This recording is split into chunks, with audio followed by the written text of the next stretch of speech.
What is up, YouTube? Sixer Nation. You already know who this is. DFJ Hoops here, back again with another live stream. Um, so today we gotta recap day one of free agency. We're gonna talk about the whole NBA, but the main priority is the 76ers. So we're gonna talk Sixers basketball first. What the Sixers did in day one or on day one in free agency. We got to talk about all the moves, players that were brought in, players that left, the whole nine. So if you just tuned in, please make sure you smash the like button, hit the hit the subscribe button, and also don't forget to hit the bell notification as well. Let's get right into this. Let's not waste any more time. Just to get this out the way, so the Sixers officially signed the rookies that they drafted at the 2025 NBA draft. So they're officially Sixer players. So they're officially on the summer league roster. I think it's a couple players that was on there too. I think Justin Edwards was on there. Adem was on there too. So yeah, that's just a quick, just to get this out the way. But so the Sixers on day one, the Sixers didn't really make any blockbuster trades or moves or any signings in day one of free agency, right? They signed former Brooklyn Nets fan. Damn, it's raining out there. They signed former Brooklyn Nets player Trendon Watford and also Guerschon Yabusele this morning just signed with the New York Knicks on a 2-year, $12 million contract, which every Sixer fan expected because Guerschon Yabusele could only sign more with other teams and not with the Sixers. Now, what are my thoughts on the Sixers getting Trendon Watford? Now, first of all, I think he's a very good. He's a solid player, right? Solid young player. I think with this move, it's also telling us that the Sixers are planning to go very, very young to be one of the most youngest teams, or if not the youngest team in the league. I don't think they can be the youngest, but one of the youngest. Because last year the Sixers were top five in terms of older players. Because you got Paul George, you had Eric Gordon, you had Kyle Lowry, you had a lot of older players, and that really hurt us playing wise, right? Because we had little to no athleticism on the perimeter, little to no athleticism in the interior, and you really need young talent that can be scrappy, get up and down the floor, and help your team and do the dirty work, right? So they're going young. So Trendon Watford, a young player, and then if you add him to VJ Edgecombe, who's obviously he's a rookie, and then Quentin Grimes. If Quentin Grimes resigns with the Sixers, right? So you got him, you got Jared McCain, second-year player, you got Maxey, who's young, and then you also got Adem and Justin Edwards. So the Sixers are going young, but still want to compete. So they still have some vet. It still has some vet guys on the roster. I mean, you still have Paul George, you still have Joel Embiid if he's going to be healthy, and also Drummond and Kelly Oubre. So I think it's a very good direction that the Sixers are heading towards. So even if Embiid is done playing, you have a future, you have a roster that you can go to, right? Smash the like button as y'all come in. But how do I think Trendon Watford helps the Sixers in the long run? I think for number one, I mean he's a wing, right? He's 6'8". No, is he 6'8"? I mean he's 6'7", 6'8", 6'9". So number one, he's a wing. And the Sixers really needed wings, right? They were desperate. We really needed wings because we only had Paul George, Kelly Oubre, and what you call it, Justin Edwards. So you didn't really have a ton of wing players, but now you've added one more wing. Man, salute to Tuna in Sports, man. Salute to Tuna in Sports. He says, "Let's get to the parade. Let's get the parade ready, DFJ." I like this move.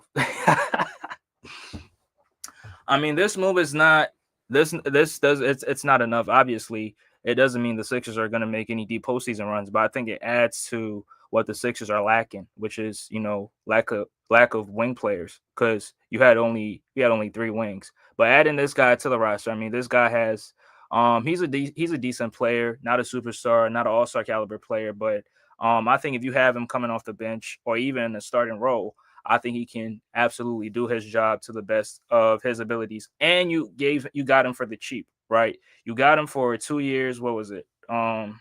6 million, 5 million, or something like that. So that's way more cheaper than have you had kept Guerschon Yabusele. And I think after this move, every Sixer fan should have anticipated Yabu leaving the Sixers because this was his replacement right here, right? You're getting him for the cheap, and also he's much younger than Guerschon Yabusele. I think Yabu's what, 20, 27, 28, 29? But Trendon Watford is much younger. So he's much younger, he's much athletic. And, for what Yabu was giving us, right? I mean, Yabu was, he was a stretch four, stretch five. He played the small ball five in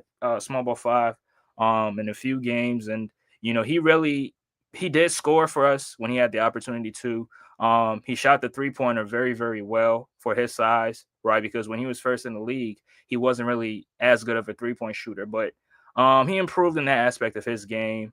But defensively and rebounding wise, I think teams really took advantage of him in that aspect, right? Because on the perimeter, it was very, very difficult for him to keep up with some of these fast and crafty guards, because sometimes these guards will run the pick and roll and try to get Guerschon on them because they knew Guerschon is the easy target to go after, right? He's not really doesn't really have the foot speed to keep up with these guys on the perimeter. So he got abused in that aspect, and also in the paint when he was playing small ball five.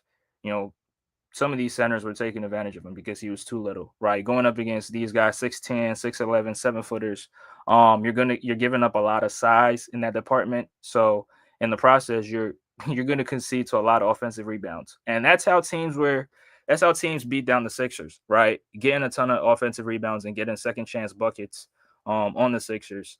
And now I'm not trying to downplay him because he did give us a lot offensively. Whether he came off the bench, whether he started, he was really good for us, especially for the role that he was in and what we expected from him. And then coming to the Sixers, the Sixers facing a ton of injuries, and the next thing you know, he's a starter. So he did the best that he could, but I think it wasn't enough. But him going to the Knicks, I think it works out for the Knicks because for number one, the Knicks are one of the best rebounding teams in the league. I mean, you got Cat. Cat is giving you 12, 13 rebounds. You got Josh Hart, who is a one of the best rebounding guards in the league, right? And then you got other guys on the roster that gets rebounds. OG is a capable rebounder. Mikal Bridges is a capable rebounder. I mean, I don't know if they bring back Mikal Bridges, but the point is that what he lacks, the Knicks already have already. So it's not really going to hurt them that much. And I don't think he's going to get a starting role with the Knicks. I think he's going to come off the bench. The role that he's going to play with the Knicks, that's the same role that I think he played with the Sixers or was supposed to play for the Sixers had our stars not getting injured. But yeah, I think it works out for him. Now, me personally, I don't like the fact that he went to the Knicks. I hate the Knicks. My family's all Knicks fans. I hate the Knicks so much. I hate the Knicks with my heart wholeheartedly, and that's my only issue. But he was going for the bread, and I don't knock him for trying to secure the bag. So congratulations to Yabu. I mean, he took a chance on himself, buying himself out of his yearly contract, so he had to make up for it. But I mean, playing for New York, I don't know. I mean, playing for the Knicks, I don't know, because those taxes in New York, it's not. Man, those taxes ain't no joke. So, but I mean, Yabu, I'm still a fan of Yabu, but I mean, if we go up against them, I always want the Knicks to lose anyway. So, I might hope he fails. I might hope he fails, but Yabu need to come off the bench. He ain't no starter. Exactly, he ain't no starter. But when he played with the Sixers, because Embiid, Paul George, and some of our I mean, especially Embiid, because he was slotted at the small ball five. Embiid dealt with a lot of injuries, and then sometimes Andre Drummond is not a starting center. So I think Nick Nurse had to, play things a little differently and try to switch things up and use Yabu as a starter to see how things go. But, in some games, he played his best, he had his moments, right, in some games, but other games, he didn't really play his best. I remember when we went up against certain teams that had bigger lineups, bigger front court lineups. It was to the detriment of the Sixers because, the Sixers are too small. Your front court was too small. So guess what? You're going to give up a ton of offensive rebounds. And that's exactly what happened. But he also has some good games, right? I think he had his career high against the Denver Nuggets. I mean, Jokic doesn't offer any any rim protection whatsoever. So it's easy to get off on Jokic, right? So that was a good game of him. I think when we played Golden State, he had 20 points, right? Some games he shot the three ball very, very well, making 6 threes or maybe even 7 threes, right? Other games he couldn't even make a three, right? So all in all, he had a good salute to my guy Ja in the building. Appreciate you. Appreciate you. What's the holdup with Quentin Grimes? Hopefully they can come to a deal. I mean, I'm hearing stuff about Quentin Grimes, and I'm gonna get to him in a few minutes right here, which it's just surprising. But yeah, Yabu had a good stint in Philly. It was short lived. It was only for a season, but I think he did a lot with the Sixers. Averaging double figures. Um, Doing what he could, right? I mean, he was coming from the EuroLeague, so you couldn't expect anything like superstar caliber from a player of his caliber. So, but he did the best he could, and I think he earned every single money that he signed for with the Knicks. So, the Knicks, I talked to a few of my family members. Not really, they're not too high on this move. I mean, the Knicks also signed Jordan Clarkson, so I think that move is more. They're more impressed with that move than the Yabu signing, which I think Jordan Clarkson, he adds to the Knicks. I mean, coming off the bench. I mean, him and Deuce McBride, that's gonna be that's gonna be a bench. Like they're gonna produce a ton of points coming off the bench, right? They're gonna produce a ton of points coming off the bench because Jordan Clarkson is a former Six Man of the Year. I think Deuce McBride is a capable Six Man of the Year candidate. So that's. I mean, I'm gonna definitely watch the Knicks. I always watch the Knicks anyway. So I mean, I watch them to lose games. So but I'm not rooting for them. But yeah, that's all about Yabusele. So, but let me get to Trendon Watford in a few minutes here, and let's talk about him. Now, Trendon Watford, I mean, I got to know this player because of Big Fan Breezy. Because I watch the Nets. I watch some of his shows. That's one of the players I hear him and his panelists. I hear them mention his name a lot. Right, him, Noah Clowney, and a few of those scrubs a few of the scrubs on the other team. Right now, I think when we played, I think one of the memorable games from. I mean, it's not really memorable, but when I first got to notice him was the game. I think it was the final game before the All-Star break, which is the same game, the infamous game that Paul George, played and scored only 2 points. Yeah, that game, which that's where I really saw what he was capable of doing in terms of his ball handling skills, right? Because he's like 6'7", 6'8", or 6'9", so he has the ability to play the point forward position. I'm not saying he's elite at it, but he does have some tremendous abilities in transition, right? He puts a lot of pressure on the defense. I think he averaged double digits in points, if I'm not mistaken. Now, not to say that he'll average that with the Sixers. Wait, that means Watford is starting for the Sixers? I don't know if he starts with the Sixers, but I think he comes off the bench. But we'll have to wait and see. I mean, the roster is not fully, the Sixers are not done making moves yet. I mean, at least I don't believe so. So we just got to sit back and wait. But I think he comes off the bench. But he has an ability to operate as a point forward. Not to say that he's elite at it, but he has the ball handling skills. Not really a great shot creator, but he can create his own shot to a certain degree. He can get his own buckets in transition. Like I said, he can, his shot creation is limited, right? It is limited, and obviously he can somewhat create for his teammates. Not to say he's any elite playmaker, but he has that ability. And on the defensive side of the floor, he has difficulties trying to stick guards, fast guards, like a guard like Tyrese Halliburton. He'll have a lot of difficulties trying to stick him because he's very, very fast. He'll have difficulties guarding Maxey because Maxey's very, very quick, fast. The same with Jeremy McCain. So those are the caliber of players that he has difficulties, sticking or trying to check. But I think if you put him on, some of the other wings, I think he can pretty much hold his own. I mean, when he guarded Paul George, not to say that he locked up Paul George, he didn't lock up Paul George, but he was willing to make Paul George work, and Paul George realized that he didn't want no parts of it.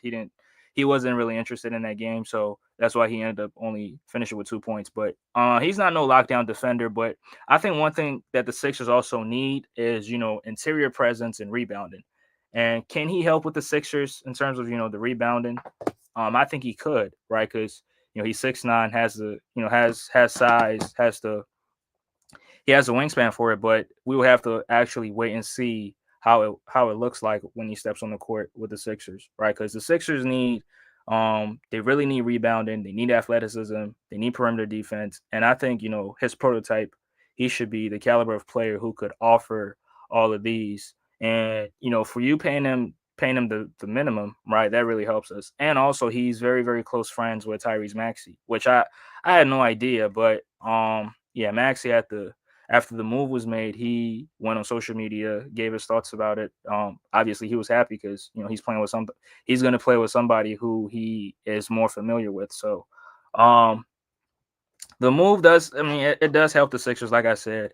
Um, it's a low risk, high reward type move, right?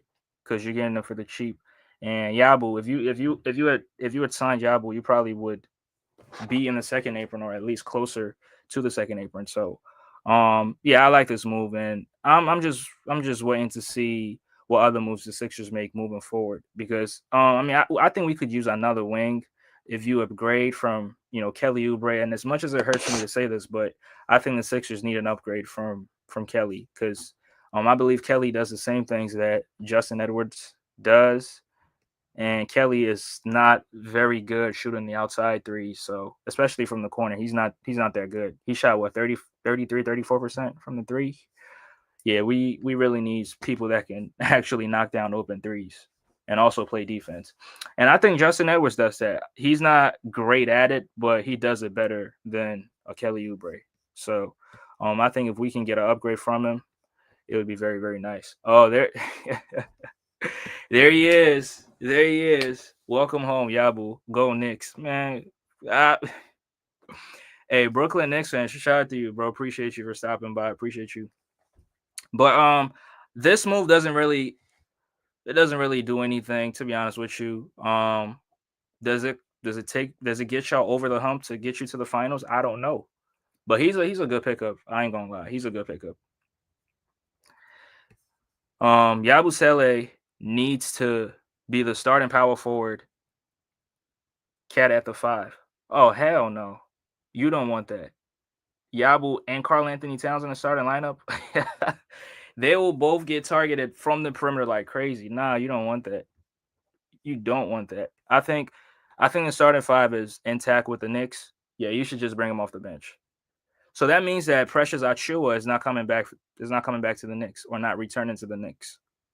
I don't know. I mean, I haven't heard any news about Precious, but I mean, if you get Yabu, that means that you're not gonna sign Precious. So I mean, I don't know what's gonna happen with them, but yeah, man, I don't care about the Knicks, man. I don't care about the Knicks. But yeah, let's keep talking about Trendon Watford. Like I said, he brings versatility to the Sixers. He's a high energy guy, right? He could be a bench scorer too, right? If you bring him off the bench, not to say he's gonna average a ton of points, but I think he can do his fair share of scoring coming off the bench. In the starting role, he's not really gonna have that. He's not gonna have that role because you got scorers, you got Maxey, you got Embiid. If Embiid is gonna be healthy, you got Paul George, who you could go to in spurts. I don't think Paul George really wants to have that role, which is scoring or be relied upon to produce points. But Trendon Watford will not have that role. I think coming off the bench would be the perfect role for him to come off the bench and give the Sixers some defense, give the Sixers some scoring, and give the Sixers some versatility all around because that's something that we really lack. So yeah, that's what I see him playing as, or the role that he's going to play in. Kelly Oubre, the only one that showed heart last season. Nah, Yabu showed heart too. Maxey showed heart. Excuse me. A couple of players did show heart with for the Sixers. I mean, he was one of them, right? He was one of them. But I mean, bro, we gotta upgrade. We gotta get better, right? And if you can get somebody who can, you know, guard and also make threes at a high clip, I think you pull the trigger on that move, right?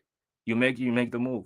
And I don't think Sixer fans are going to be pissed off. I mean, yeah, he did. He's always showing effort, play with heart, but you got to get better, bro.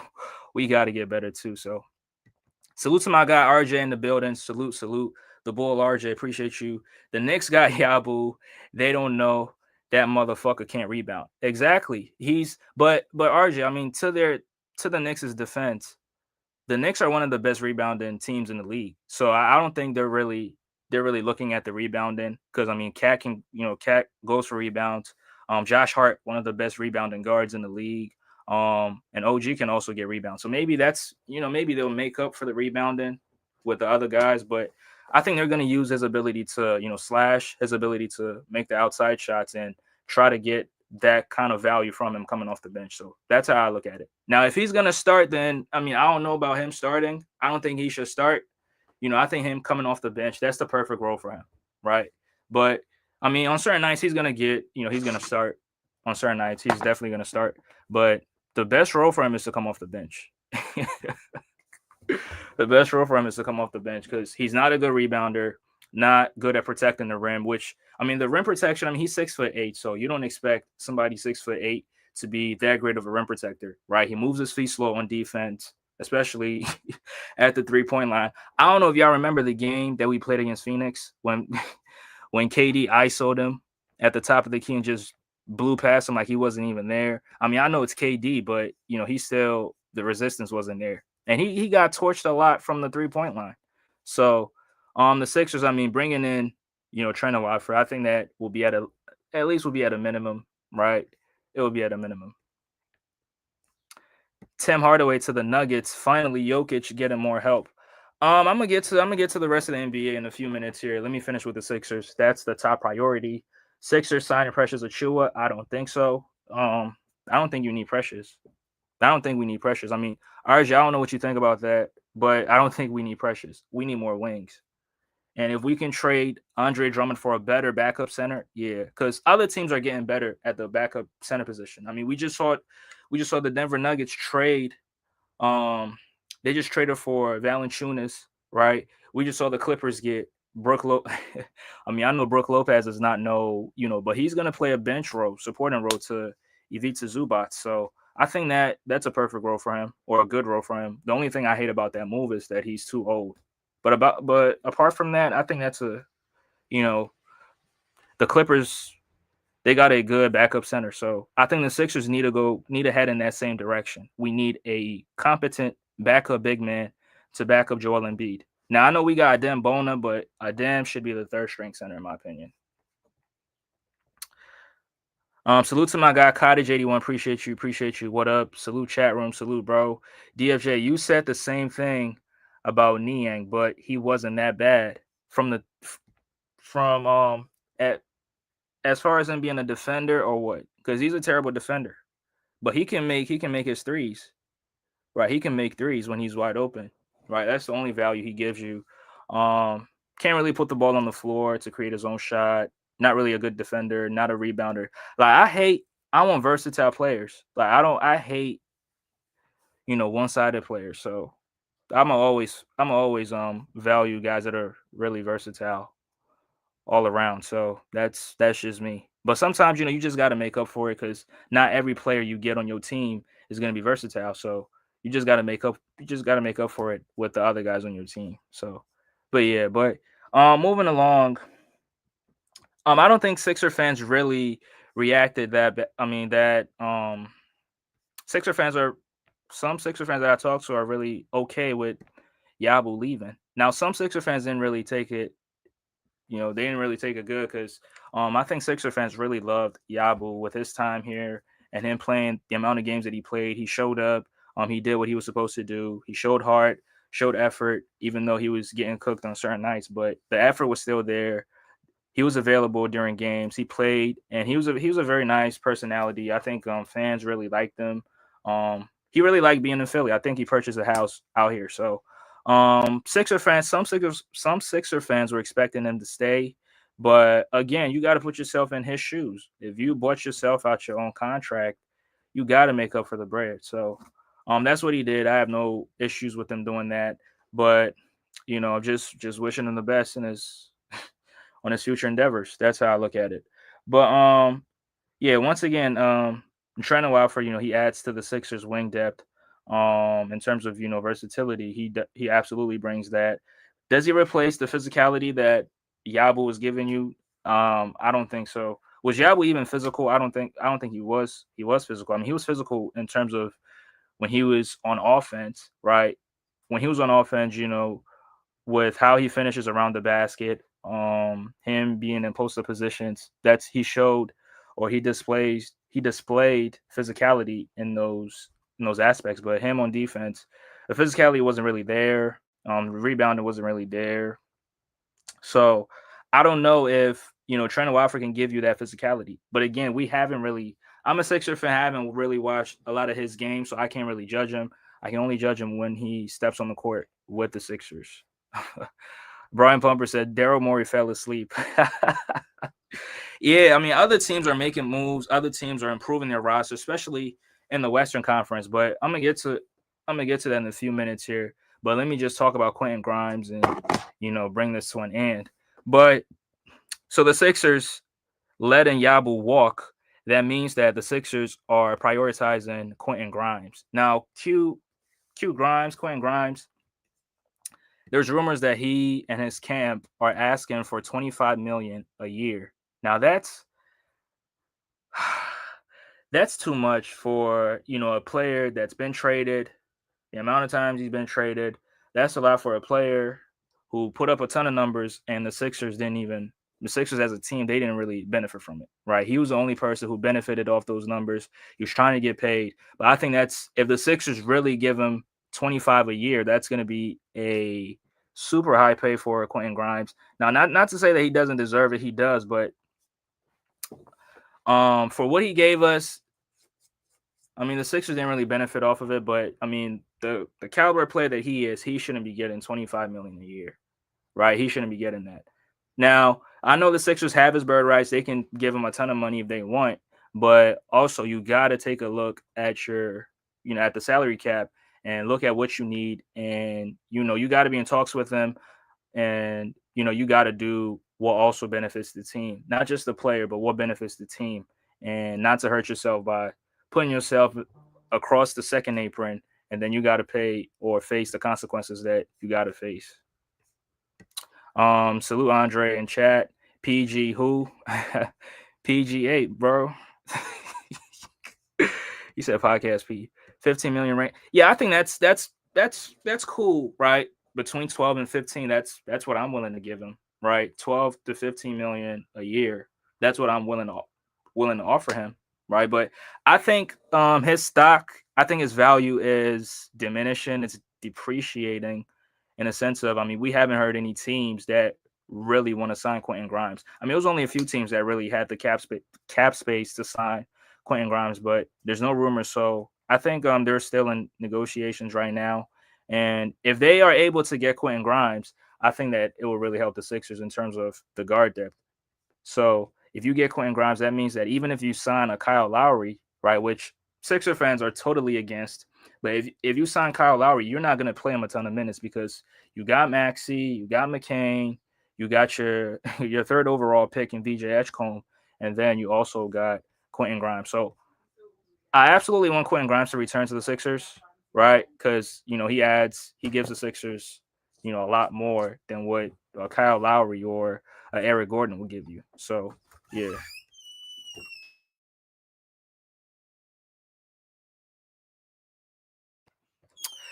But yeah, so hopefully his camp and the Sixers can they can make a deal and get this over with because I want to see how the Sixers roster looks like moving forward. I don't want them to take or waste a lot of time, be in negotiations for a whole, and then he ends up leaving the Sixers, right? So they got to get it done, and then we have to focus on other things, right? The roster, the Andre Drummond part of it, the Kelly Oubre part of it. We got to figure that out too. He was having an all-star caliber year. No, he wasn't. Did he had a stretch where he was putting up a ton of numbers, but bro, let's be real. Teams weren't really scouting the Sixers like that. Teams weren't even following the scouting report. I don't think teams had shoot-arounds when they were about to face the Sixers. Just go out there and have fun because they're gonna lose anyway. They're trying to tank anyway. They want to get Cooper Flag, or I mean, at least they thought they were gonna get Cooper Flag, but I mean, they got the third overall pick. That's cool, but they don't want to play. So let him jack up shots, and that's what he did. He was jacking up shots. He jacked up shots. He put up a ton of points. He averaged like 21 to 23, which I'm not mad at, but somebody has to score.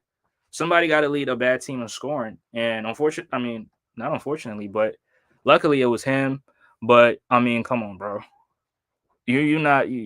because you average those numbers, you're not about to fleece and get 25 million a year. Like, we're not doing that. Absolutely not. We're not doing that. So that's my thoughts on Quentin Grimes.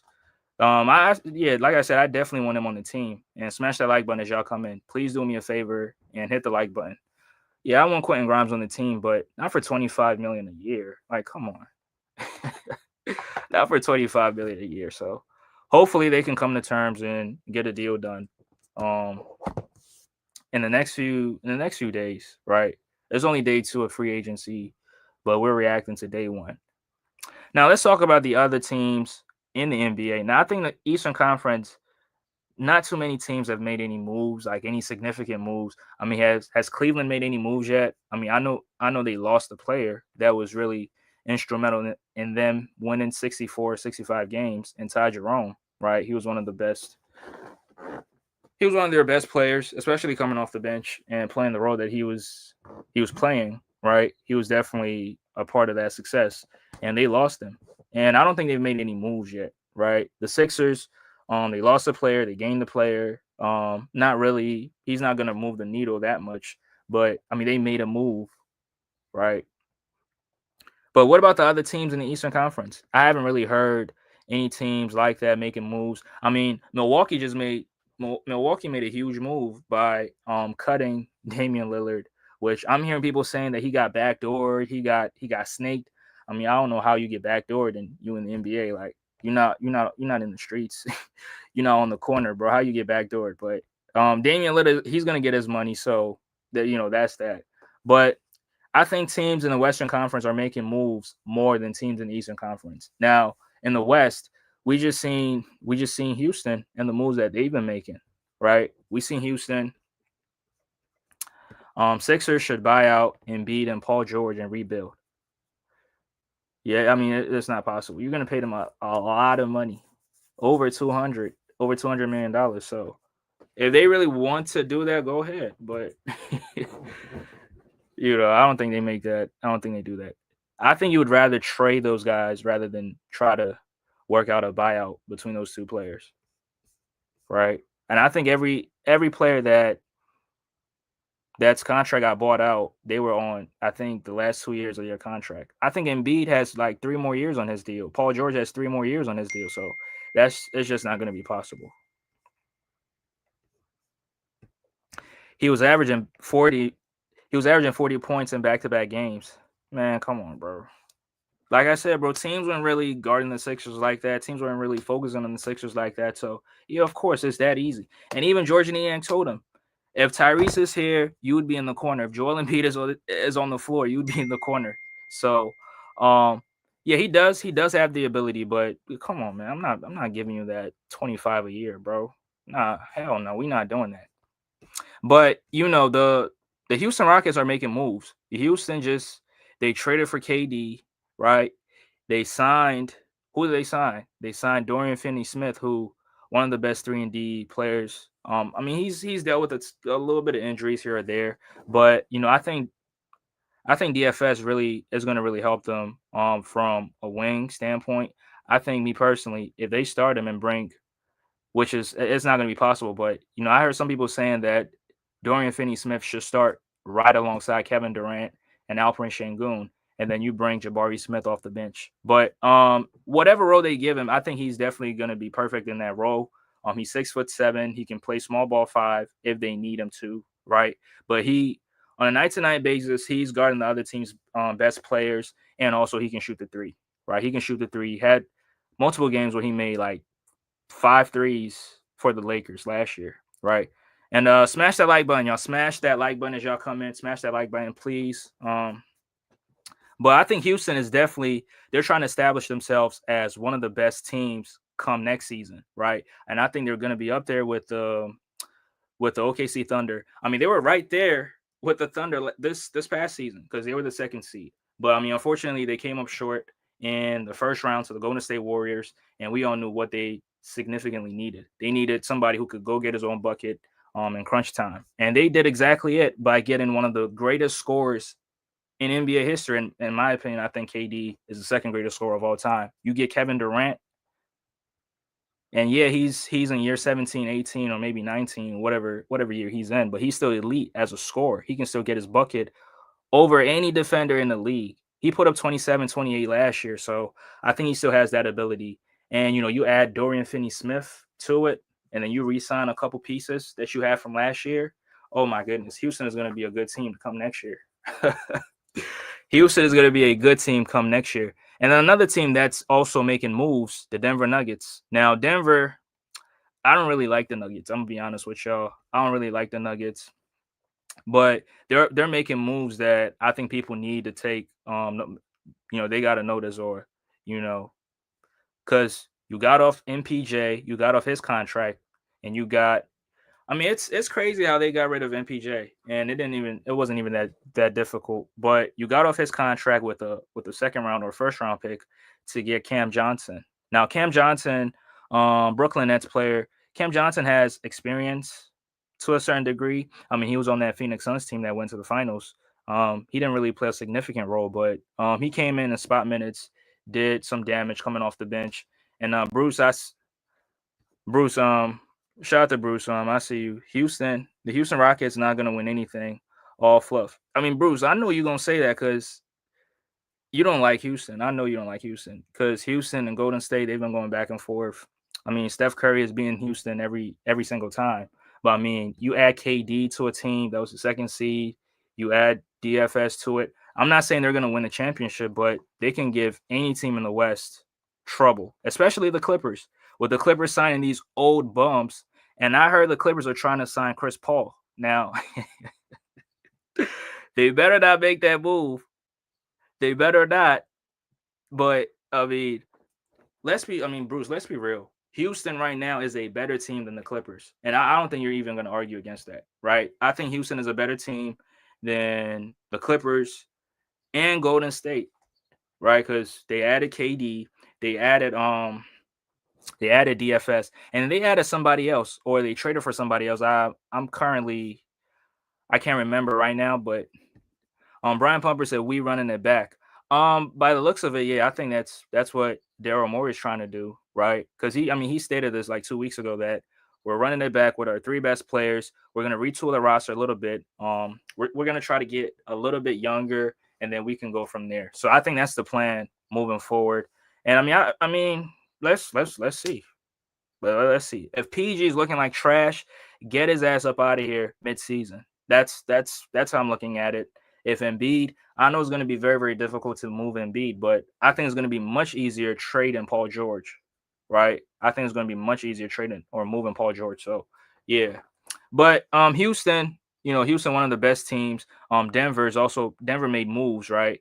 You got Cam Johnson, Cam Johnson is a very, very good. He's a good wing player. He's not a great defender. He's a good defender. He can compete on that side of the floor. And then offensively, he can shoot the three. He can create his own shot. Not a great shot creator, but he can from an offensive standpoint, I think he does more than Cam Johnson, right?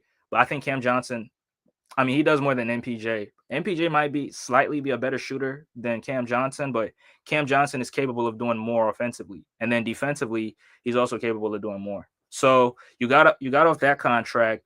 You're getting somebody who is much more he's much more his salary is not as compared to what MPJ was making, and then somebody who's also going to do more on the basketball court helping Jamal Murray and Nikola Jokic. So Denver's making moves, right? You get Cam Johnson, you trade for a center, you trade for a backup center, right? So that means that Nikola Jokic doesn't have to play a ton of minutes, because we saw in these past few seasons where their only backup center was DeAndre Jordan. We've seen Jokic play a ton of minutes. But right now, you don't really got to play him a ton of minutes because you have a competent big man who can, come in. He can stretch the floor, make some threes or shoot some threes or whatever. And then also he can score in the paint. He can grab rebounds. But defensively, he's not really going to give you any resistance whatsoever too. So your best bet is to, make sure that he can, grab rebounds. Right. And then they also signed Bruce Brown, who it's like a reunion thing. Bruce Brown, he's still one of the underrated guards in the league. He's played for losing teams these past few seasons, but I think Denver Nuggets fans were happy to get back Bruce Brown. But are they going to win the championship? I don't know, but I think they're one of the top teams. They're going to be one of the top teams next season. I mean, they were one of the top teams this past season, right? I think they finished with the fourth. Yeah, they were the fourth seed. So, you get Nikola Jokic a little bit of help. It's really gonna help the team a lot. So they're making moves. I think Memphis also made some moves. I mean, they got Ty Jerome.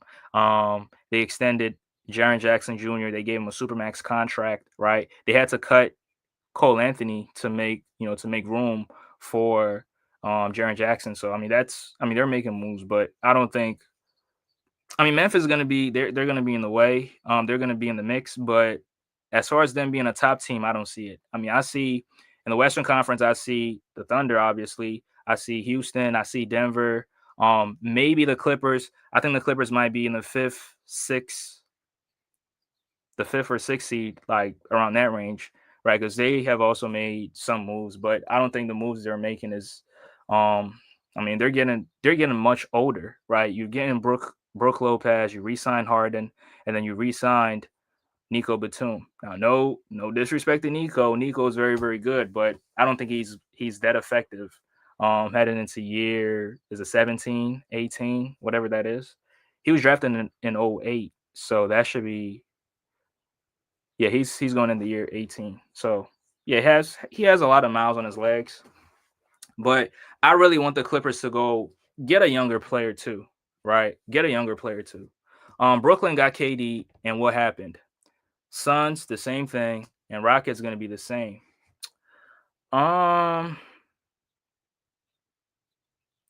In terms of winning a championship, I mean, I think those two teams have.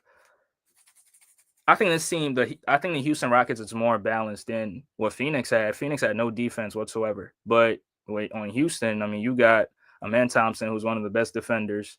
And Houston was one of the best defensive teams in the league. And y'all the ones that be telling me that Ime Udoka is a defensive head coach. So if he's a defensive head coach, then he got to figure it out with KD and the rest of the team. So yeah, I mean, you got DFS too.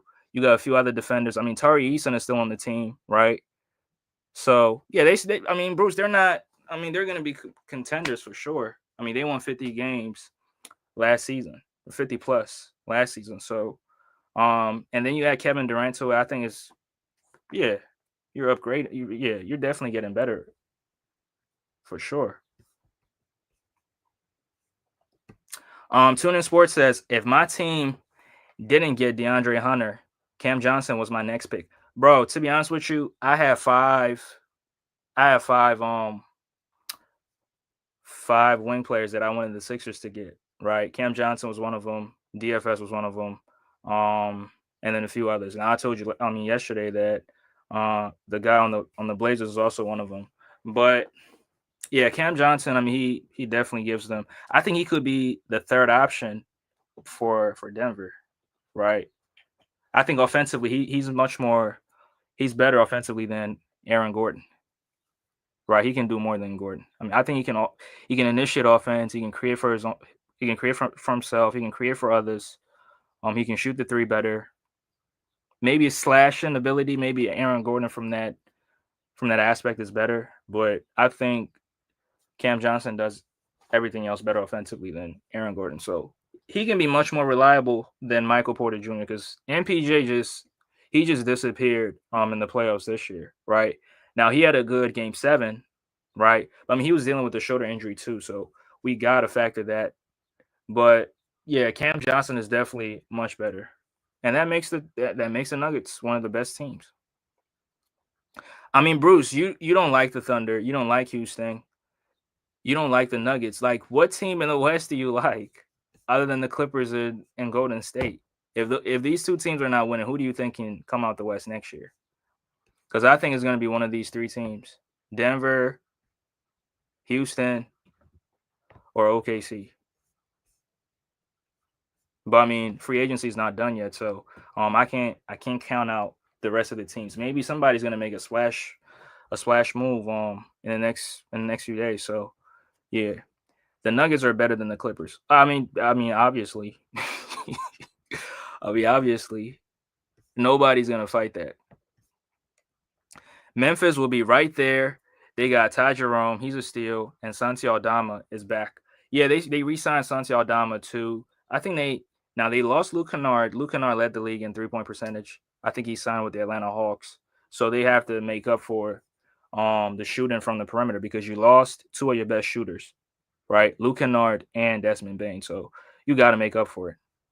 Now KCP, yeah, KCP is only a great or a good 3-point shooter if he's playing with better players on the court.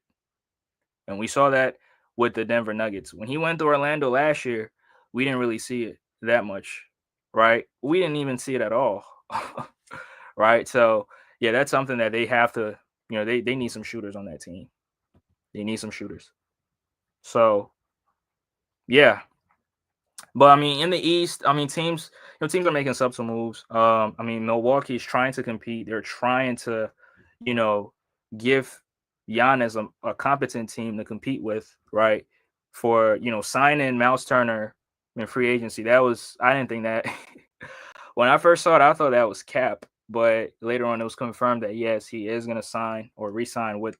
Yeah, he's going to sign to the Milwaukee Bucks, which it's a little bit surprising to me, to be honest with y'all, because I mean, you just came off a team that was in the NBA Finals. Why not run it back? But maybe because Tyrese Halliburton got hurt, he doesn't really believe in the team, so he decided to take his talents. Take his talents.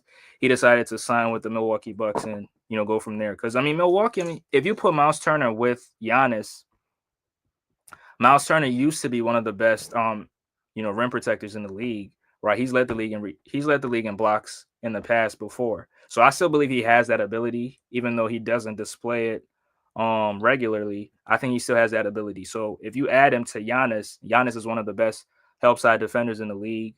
And also he can stretch the floor just as good as Brook Lopez was stretching the floor. So yeah, it really helps. It really helps the Milwaukee Bucks. And then Milwaukee also made some moves. They re-signed Gary Trent Jr. So I think a 1-year deal. And then they also re-signed Kevin Porter Jr., who is going to be the backup point guard coming. Whether he's going to be the backup point guard, I mean, I don't know. Who do they start? Do they try to trade or retrade for Drew Holiday again? I don't know, but it could be possible, right? It could be possible, but I mean, I'm not saying it's going to happen, but it's possible that it could happen. But at this point, they need a guard, right? They need a guard, like a starting elite guard. That's what they need. But the Sixers, the Sixers also have to make moves, right? You got to improve this team. And like I said, you got to upgrade from Andre Drummond and Kelly Oubre. I'm not saying they're terrible players, but you got to get more, right? You need people that are going to do more. And these players don't really do more like that. Now, Kelly Oubre, like I said, I appreciate the effort, the hustle. Like plays with heart every single night, but shooting threes is the only concern, bro. Your shooting threes is the only concern, or one of the concerns, right? So I think they have to upgrade. They got to upgrade. But if there's any moves happening right now, y'all can let me know. I'm not really seeing any moves so far.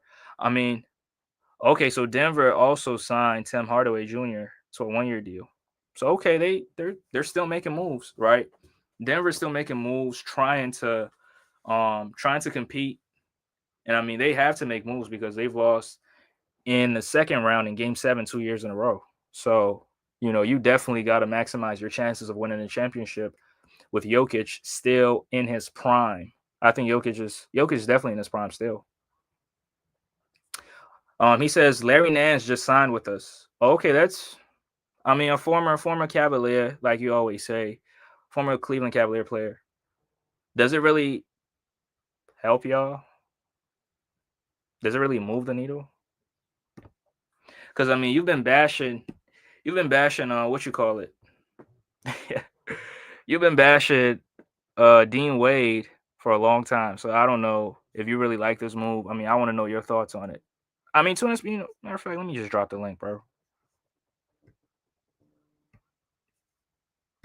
Yeah. If you got any chance, bro, you can come in, give me your thoughts on these teams. And, bro, please do not lie for Denver. Please. Please don't. But, yeah, I got the link soon. So you can hit the link. But, yeah, Golden State is also a team that hasn't made any moves yet. They lost Kevon Looney, which I didn't think that was gonna happen. I never thought Kevon Looney would play for a different team, but yeah, Golden State, we're waiting for them to make moves because you still got Curry. Curry's not in his prime anymore, but he's still good, right? You got Curry, you got Jimmy Butler, so you got to maximize their chances too, right? And Minnesota, I think Minnesota, they lost Nickeil Alexander Walker. He signed with the Atlanta Hawks. He got the bag. So, congrats to Nickeil. But they re-signed Naj Reid. They re-signed Julius Randle. I don't know how people feel about Julius Randle, but um yeah, I think they're pretty much trying to run it back with the same team and just add a couple pieces. Which I mean, I think that's good because you were in the Western Conference Finals. Yeah, you lost in 5 games, so you definitely got to improve. But other teams, I don't really, especially in the West, I don't really see them, doing much. The Lakers, what are the Lakers doing? Is LeBron gonna get traded? Is he gonna leave the Lakers? I mean, I think it's all talk. He's gonna play with the Lakers next season. Some Laker fans want him gone, but I think he plays with the team. I don't think they're gonna do much next year. I mean, even though Luka's still in shape, right? Luka's still in. I mean, he's in much better shape right now, but um, I mean, it's just better teams in my opinion. That uh, if I'm to make any predictions, there's other teams that I would go for, right? I think Denver will be a much better team than the Lakers. I think Houston will be a much better team than the Lakers, and I damn sure think the Thunder will be a much better team than the Lakers. I don't see them winning 50 games next year. I don't. Right. So they need a center. They need a center. The Lakers need a center. And if they don't get a competent center, because Jackson Hayes is a backup center, he's not really a starting center. Now there's rumors that they might sign DeAndre Ayton. I mean, I don't. Ayton is a bum in my opinion. I don't really care too much about him. But if they sign Ayton, I would pray that they fail. So that's that's how I look at it. But other teams keep making moves. There's still negotiations here or there. There's a couple free agents on the market that haven't signed yet. But I mean, as Sixer fans, I mean, we just want to know what's going on with the Quentin Grimes situation. That's what we're most interested in. Is he going to leave the Sixers? Is he going to sign with the Sixers? Are they going to negotiate a sign and trade? I mean, somebody brought this hypothetical up. Would you sign and trade Quentin Grimes to the Houston Rockets for Tari Eason or Cam Whitmore? I mean, yeah, I'd do it. Especially for Cam Whitmore. I will absolutely do it. Because I think Cam Whitmore is very underrated. I think you just got to take the shackles off of him and then just release him, let him go out there and play. Right? Just let him go out there and play. But Houston was a very, very good team last year. So I mean losing what you call it, losing Cam Whitmore is not really gonna hurt them that much. And then you're getting Quentin Grimes, who is he's a pretty good guard who could be a good piece coming off the bench. Because you got Fred Van Vliet and then you got Man Thompson starting. So yeah, I would definitely make it. I will make that move. Because again, Quentin Grimes is not worth. He's not 25. No, no, no. Tuna Sports says Cleveland fans happy about Larry Nance. Does it move the needle? I don't know. I mean, I don't know. I mean, it could, but who knows? But you was bashing Dean Wade last year. I mean, not last year, but after y'all lost, you've been bashing him. So I think maybe you're probably happy with this move right here. I mean, I don't know about it, but I wouldn't.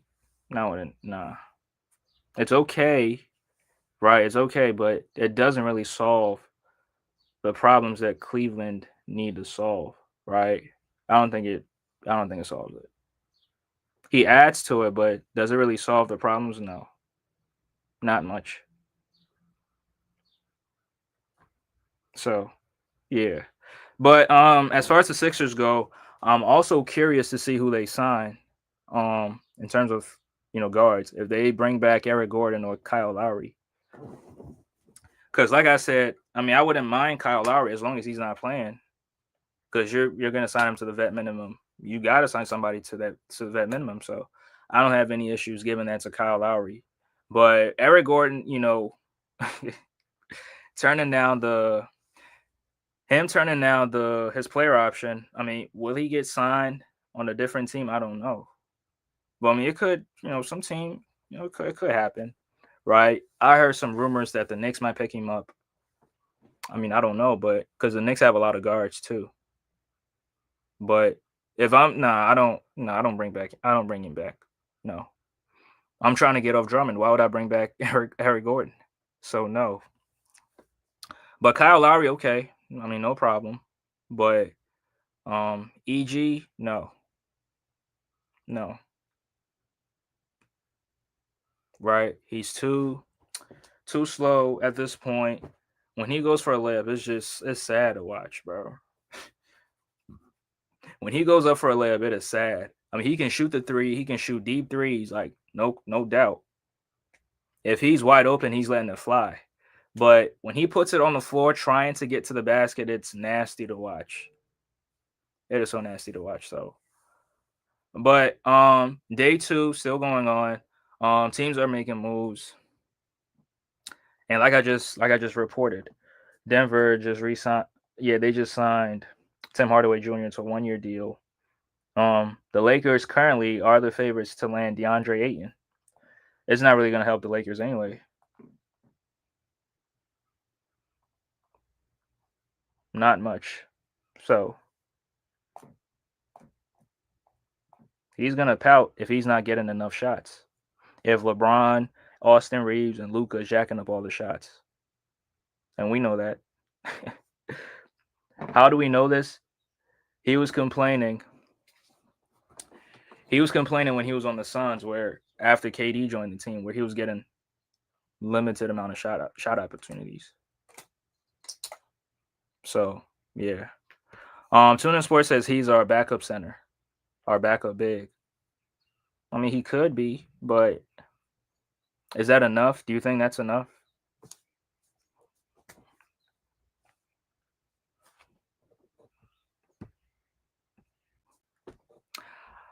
I like Dean Wade. I don't bash him.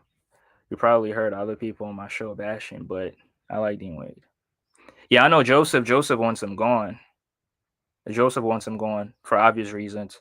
But bro, you was bashing him too, bro. Stop it. You were bashing him. But yeah. Other news.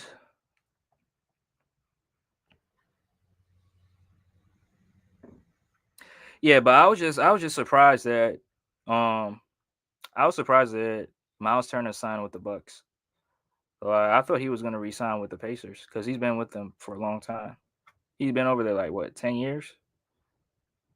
Yeah, 10 years. He got drafted in 2015. So I thought he was gonna. I mean, who in that situation is not gonna run it back? I mean, but maybe the Pacers were not willing to offer him that contract. So I mean, there's a lot that goes into players leaving teams, especially when they had tremendous amount of success. Right? There's always a reason why. So,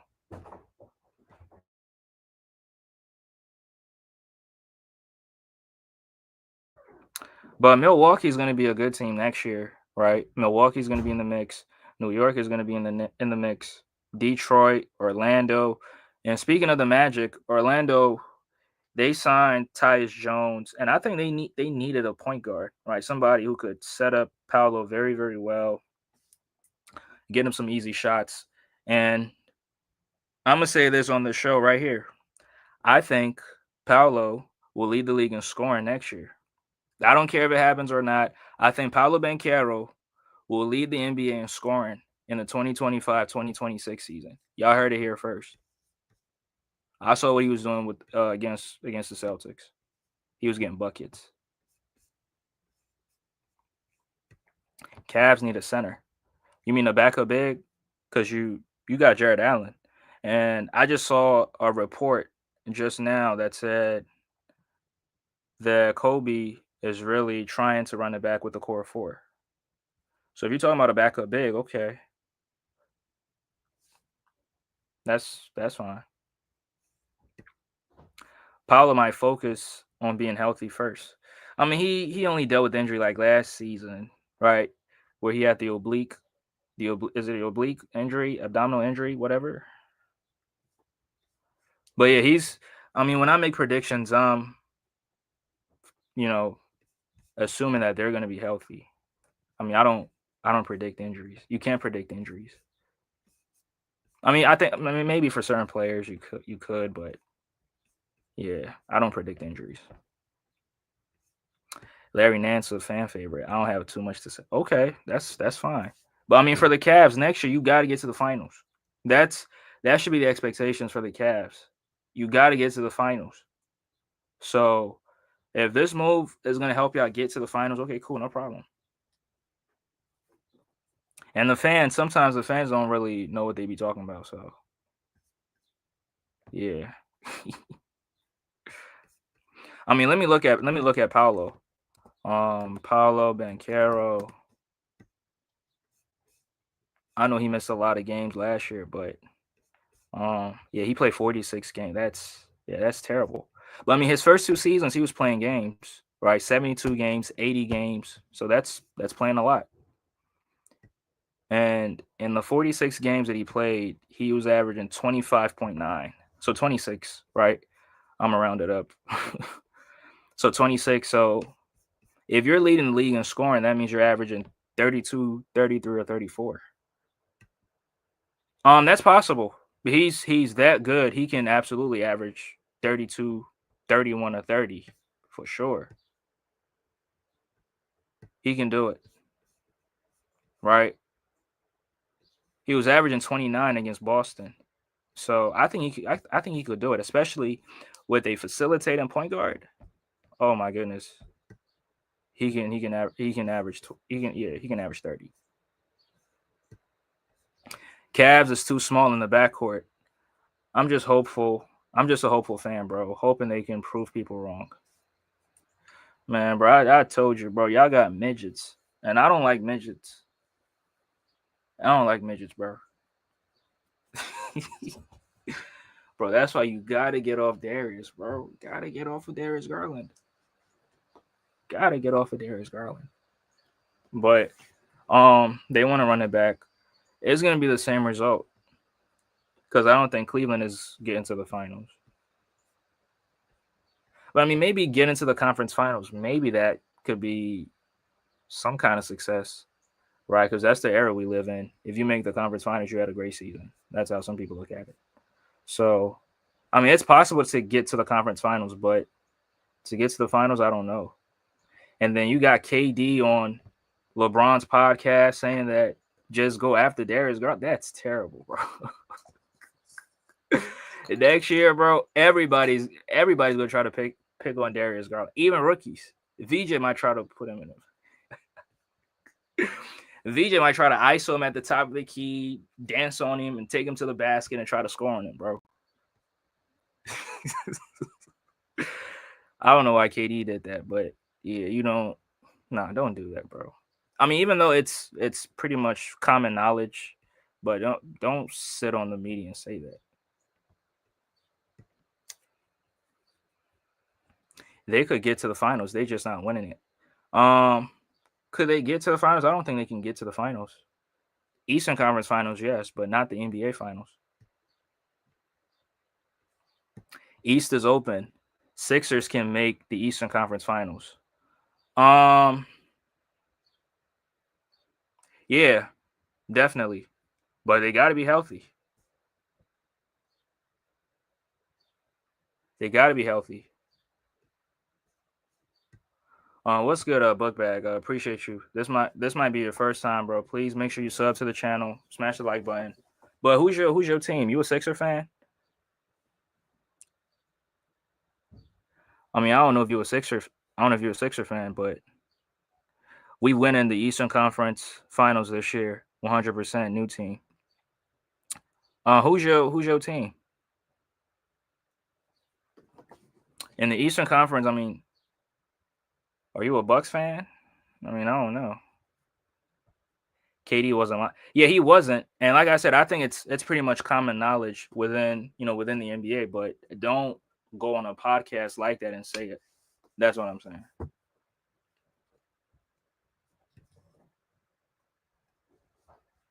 Yo, bro. He said the Sixers are making an all injury team. That's funny. The finals are what? The hurt list. Hey, Bruce. I mean, just watch. I mean, the Sixers might shock people. He said I'm a Paul George fan, but I mess with the Sixers. Oh, all right. I mean, there's a Sixer channel, so yeah. Welcome, bro. I mean, I'm a Paul George fan myself, but I'm a reasonable Paul George fan. If he comes up short, like I have expectations of every player. So if they don't meet that expectations, like the bare minimum, like I give them criticism. But if they exceed any expectations I have of them, I give them their props. And I keep the same energy with every player, right? I keep the same energy with every player. I don't favor one player over another. I mean, there are players that I hate, and I don't give them no credit whatsoever. But yeah, for the most part, players, I try to be objective with players. Paul George will lead the Sixers to the finals. I mean, that would be great. If he does that, he might get his jersey retired. Number 8 might go in the rafters right after the finals run. Win, lose, or draw.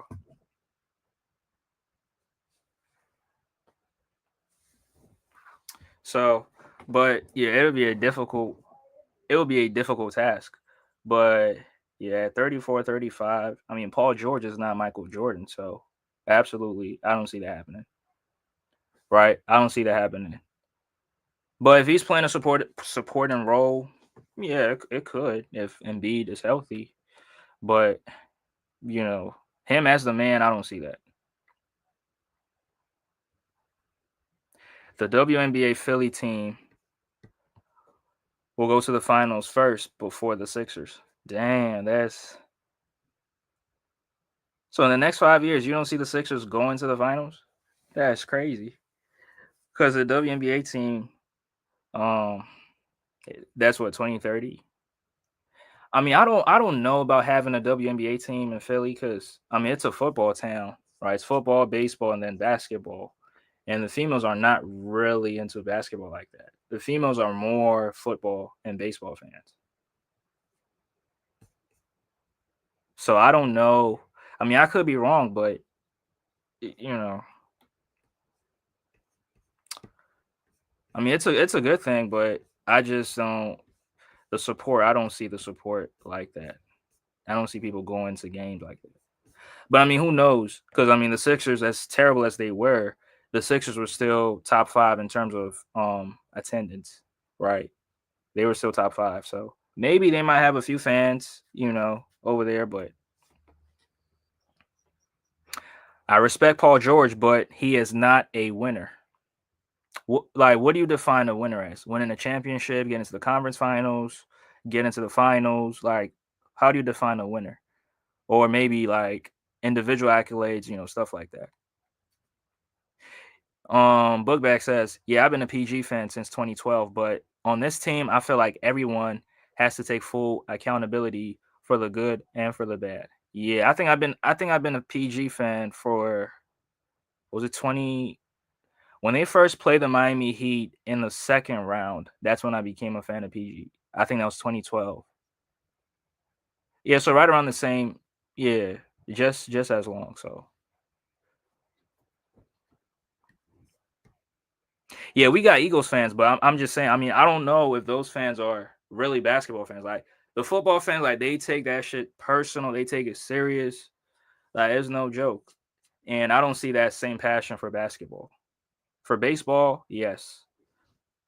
Baseball and football, yes, but not for basketball. I mean, bro, it'd be 96, 97 degrees out here, and these fans be going to a baseball game. I will never do that. Like, I love sports, but not when it's 95 or 96 degrees outside. Hell no.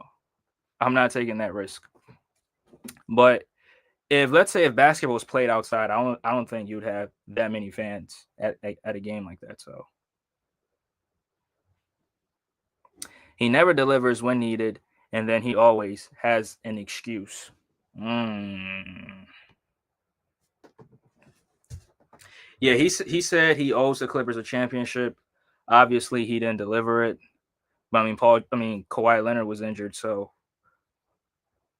I mean, from a second option standpoint of view, I think he getting the Clippers to the conference finals. I think that's delivering. I think that's because I mean, what second option can get your team to a conference finals? Right in that moment, where if you take the best, I mean, Kawhi did play on the first 4 games, but like series is tied. Can you trust Jaylen Brown if a series is tied to get you to the conference finals? Can you trust Jalen Williams to do it? Can you trust these other second options to do it? I don't know. And for the record, Utah was favored to win that series. So he was hurt last season, and Embiid, the best player, wasn't available. Yeah, that's true. But I mean, I get what Bruce is saying that when he doesn't deliver, he makes excuses, which is true. Sometimes, not all the time. Yeah, Bruce, stop this all injury team because you got a player on the Clippers who deals with the same type of shit. Now, thank God he's been healthy. Thank God he's been healthy. He's gonna be out there to start the season off. Um, yeah, but hopefully he can, stay healthy for the most part. You never want to wish injuries on no player. I mean, only if you a Knicks fan, right? Or some Knicks fans, not all of them. Oh, you said Kawhi should be traded. Okay, I didn't see. Okay, I didn't see that. All right, my bad. I mean, I heard you say that Kawhi is not a number one anymore. Right? Yeah, I heard you say that. And then Skills was trying to argue with you, and he disagrees. BJ disagrees. I mean, I don't. BJ is just I don't know, man. BJ, yeah, I think Kawhi's probably his childhood hero or something, bro. But Bruce, let me ask y'all this: Who was the best player in the Clippers Nuggets series? Was it Kawhi? Because I don't think it was Kawhi. I don't think it was Kawhi. Now, yeah, he did lead in scoring, but I mean, overall, like Jokic was, doing more. Now he didn't replicate his usual self from the regular season in that postseason run or in that series, but I believe he did just as enough to be the best player in the series. So you think Jokic was the best player? Because I think Jokic was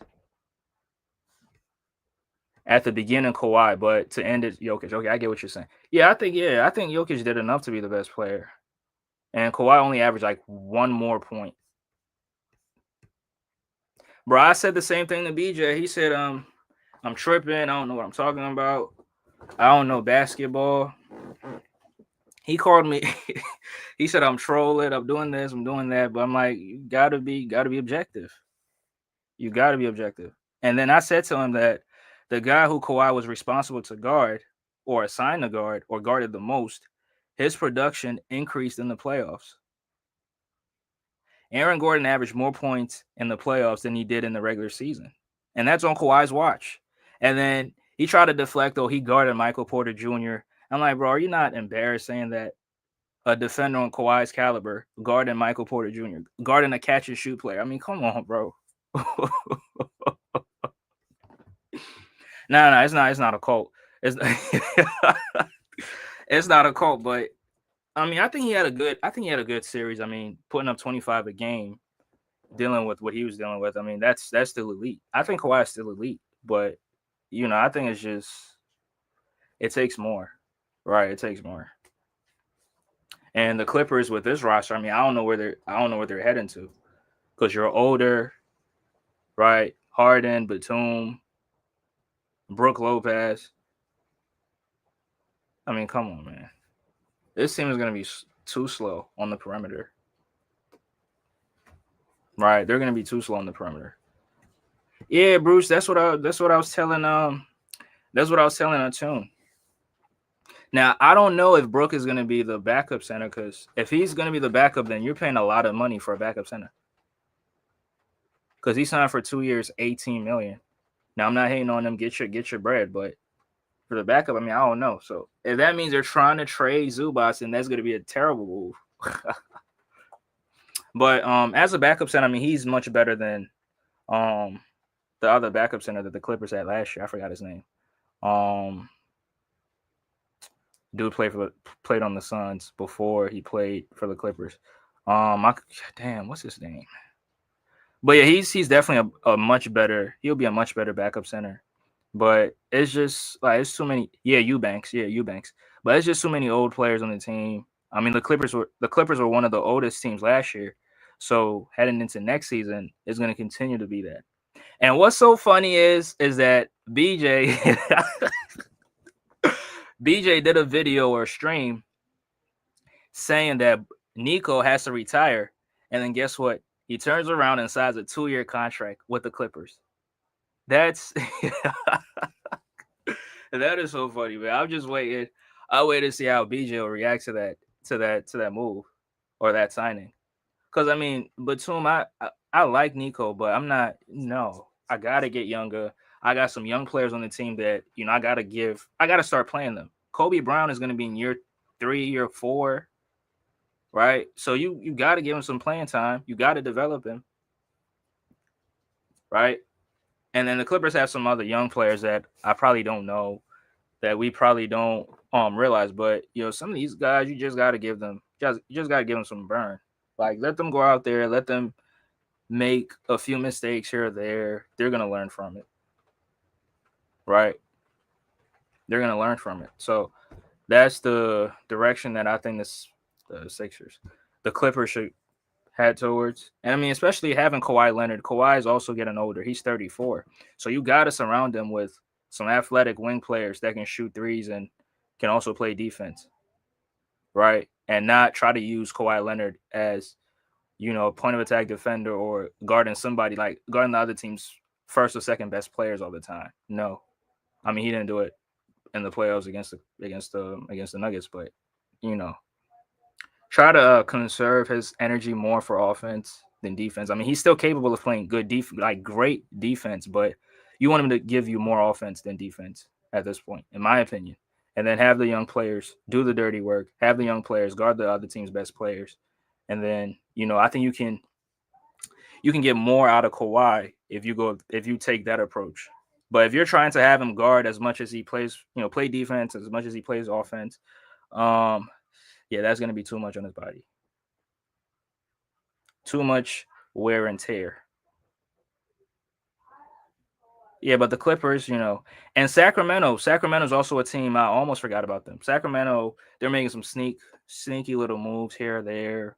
I mean, I don't like them trading Valanciunas and getting the former Sixer player.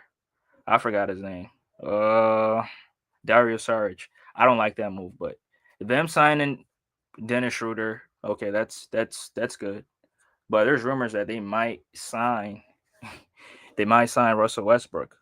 And then also Russell Westbrook was also linked to the Milwaukee Bucks which would be very, very ironic because you cut Damian Lillard for Russ. That would be crazy, bro. That would be so crazy. I don't even want to imagine that. But Dame, I don't think Dame got backdoored. No, to everybody saying he got backdoored. How you get backdoored? You in the NBA. You don't get backdoored. You saw this coming, right? So I know for a fact Damian Lillard saw this coming. Now they didn't lowball him because he's still gonna get his money, right? He's still gonna get his money, but he's just not gonna be on the Bucks.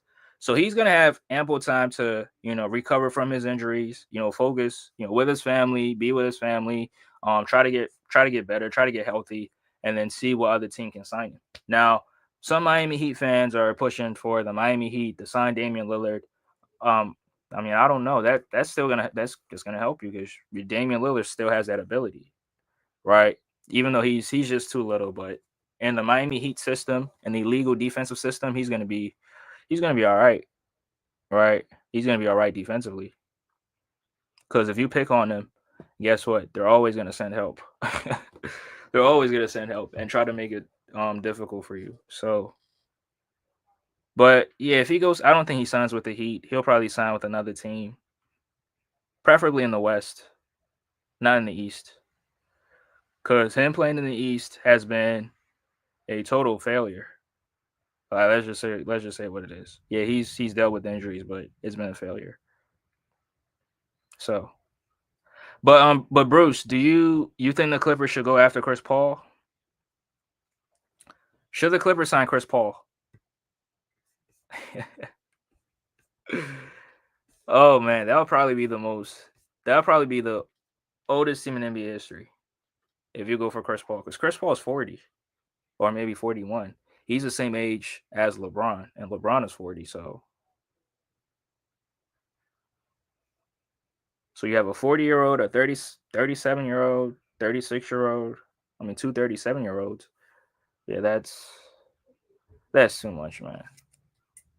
But I mean, I don't think Chris Paul wants to play a supporting role. I think he probably wants to be a starter. So the Clippers are probably not going to sign him.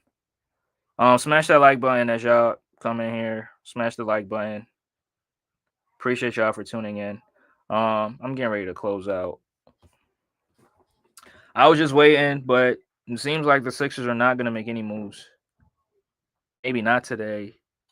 Maybe some other time. So, we just gonna have to wait. We just gonna have to wait and see what other moves they come up with.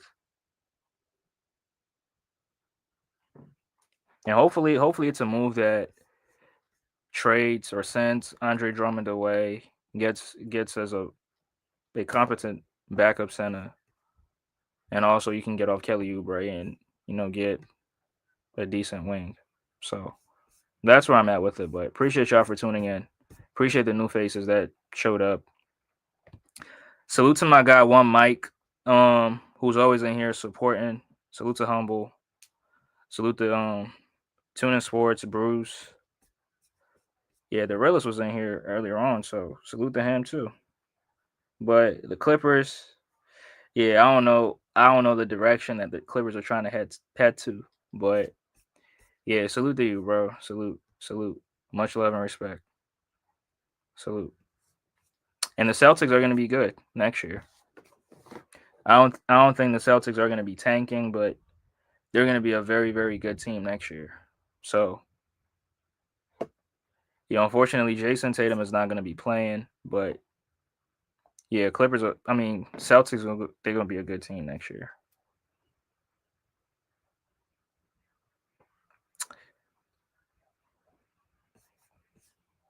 But yeah, appreciate y'all for tuning in.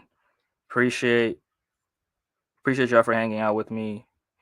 I'm gonna catch you guys on the next one. Peace.